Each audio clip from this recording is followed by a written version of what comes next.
Let's talk about a habit that is so common, so deeply ingrained, you might not even notice you're doing it. I'm talking about the tendency to shrink ourselves. In this explainer, we're going to unpack what that actually means and, way more importantly, how you can start taking up the space you were always meant to occupy. And this right here is the root of it all, isn't it? It's this belief that gets planted in us, sometimes so early we don't even remember it happening, that to be safe, you have to be small. You have to be unseen. You have to be unheard. So here's our game plan. First, we're going to really define this habit of shrinking. Then we'll look at the real cost of being invisible. After that, we'll shift into the solution, the power of presence. And we'll wrap it all up with some practical first steps you can literally start using today.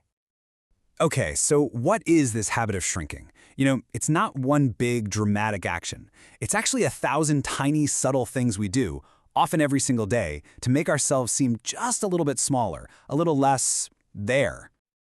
Think about it for a second. Instead of just saying what you think, do you ever find yourself starting with, well, I just kind of feel like maybe, or this is probably a stupid idea, but you're essentially sanding down the edges of your own thoughts so they don't bother anyone. And what about your needs? How many times have you said, oh, it's no big deal, when, it actually is a big deal to you? Or you pretend you don't need help with something, or that what you want just isn't as important as what someone else wants. This habit even worms its way into our words. We start saying sorry all the time for things that don't need an apology at all, like for taking up a seat, asking a question, or just for being in the way for a split second. When you put all these little behaviors together, they all point to one thing: a deep desire to be completely harmless. We shrink ourselves down, hoping that our very presence won't create a single ripple, won't upset a single person.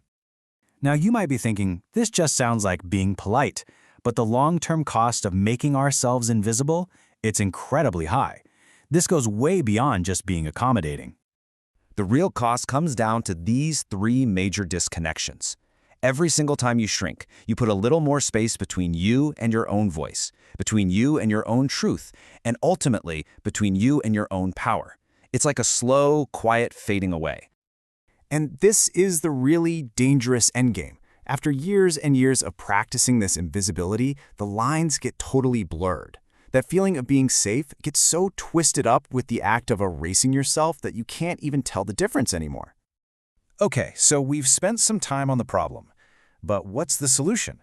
Let's shift gears now and talk about the power of presence.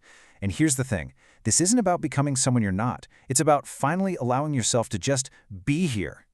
It's so important that we get this distinction right. Taking up space is not about being loud. Being loud is usually a performance, right? It's a way to demand attention. Being present, that's something different. That's just an authentic state of allowing yourself to exist exactly as you are in this moment.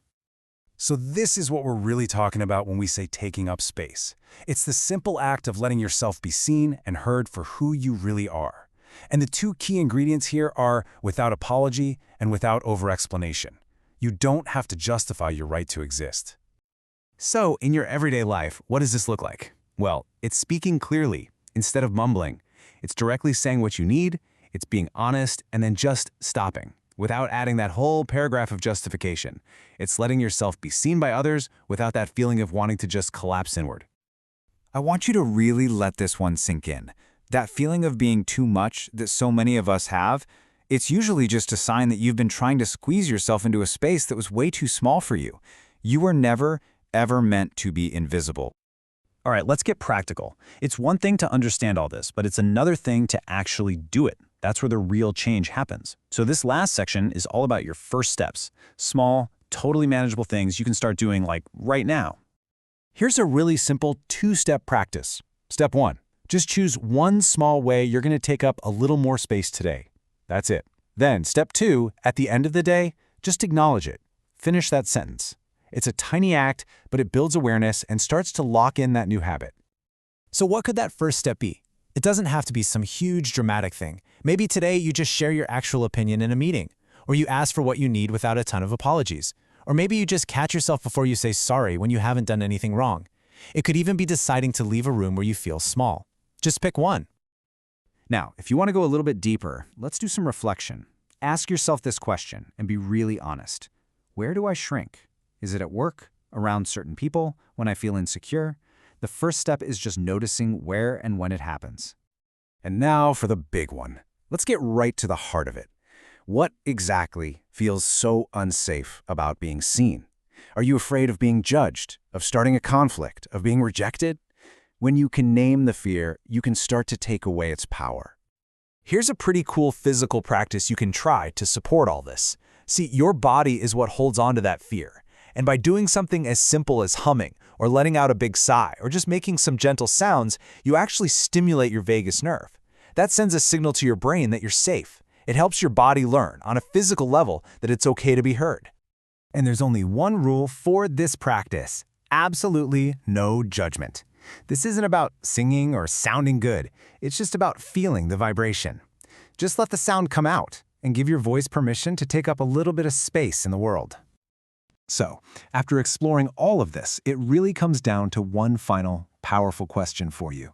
If you were to stop shrinking, even just for a moment, what truth is in there, just waiting, asking to finally be expressed?